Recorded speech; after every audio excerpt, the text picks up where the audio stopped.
جی کہ عورت اپنے زیر ناف بال جو ہیں وہ صاف کرنے کے لیے بلیڈ یا اس طرح یا مشین استعمال کر سکتی ہے، مقصد تو بال اتارنا۔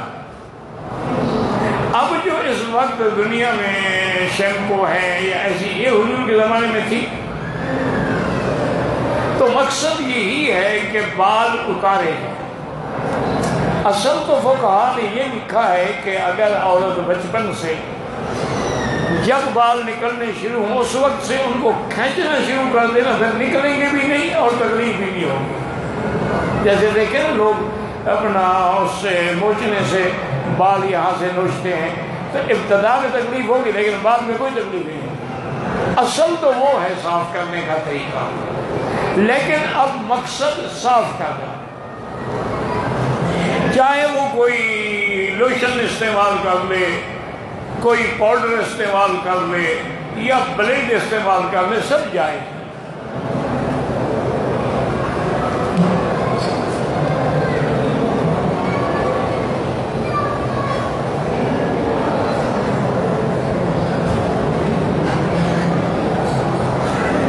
بہرحال اگر بسترے پر بچے نے پیشاب پخانہ کر لیا، لازمی بات ہے کہ اس کو دھوئیں۔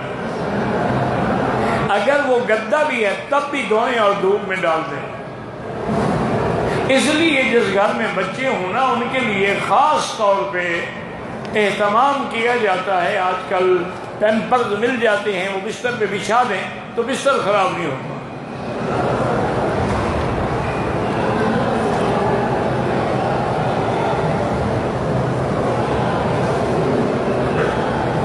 استخارہ، اچھا بھائی استخارے کا طریقہ یہ ہے کہ 2 رکعت نماز پڑھیں اسی نیت سے،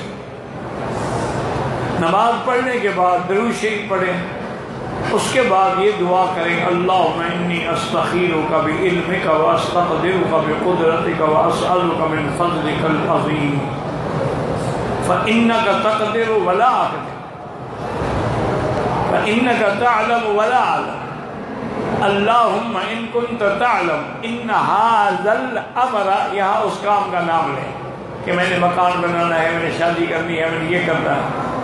تو یہ دعا بڑی لمبی ہے، استخارے کی دعائیں آج کل چھپی ہوئی موجود ہیں، وہ لے لیں، اس کو 3 دفعہ پڑھیں اور خشوع خضوع کے ساتھ اور ان ھذا الامر پہ اپنے کام کی نیت کریں اور کام کا نام لیں کہ یا اللہ میرا فلاں جگہ پر مکان خریدنا یا بنانا یا شادی کرنا ٹھیک ہے، اگر تیرے علم میں ٹھیک ہے آسان کر دے۔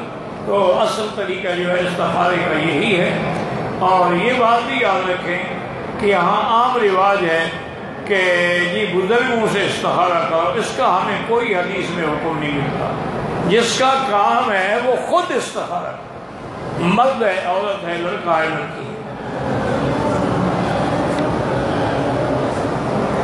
خانہ کعبہ کے غلاف کو لپٹنا بھی جائز نہیں اور چومنا بھی جائز نہیں۔ چومنا صرف حجر اسود کو جائز ہے اور سنت، اور سینہ لگانا مقام ملتزم پر ہے۔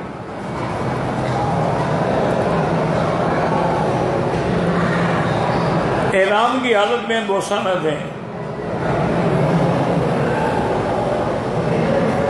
اگر کسی مسجد کے نمازی امام کو خود مختار بنا دے تو امام کو کتنی تنخواہ لینا جائز ہے؟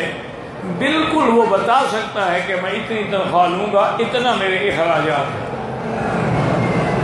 یہ تو پہلے زمانے کے مسئلے ہیں کہ بھئی نماز پہ اجرت نہ لی جائے یا قرآن شریف پڑھانے پہ اجرت نہ لی جائے۔ یہ دور اول کی بات ہے جب بیت المال تھے اسلامی، ان کو بیت المال سے وظیفہ ملتا تھا، ان کو کسی چیز کی ضرورت ہی نہیں تھی۔ لیکن جب بیت المال ہی ختم ہو گئے ہیں تو اب متاخرین علماء نے اجتہاد کر کے فتویٰ دیا ہے کہ امام کو بھی تنخواہ لینا جائز ہے اور مدرس کو بھی تنخواہ لینا جائز ہے۔ باقی سب کے حالات ہیں اور اس کے مقام پر ہے۔ ایک آدمی مطلقاً تھوڑا سا پڑھا ہوا ہے، ایک آدمی عالم ہے، فاضل ہے، اور درس بھی دے گا، نمازیں بھی پڑھائے گا، تو اس کی تنخواہ زیادہ، یعنی اتنا تو دینا وہ کسی کا محتاج نہ رہے۔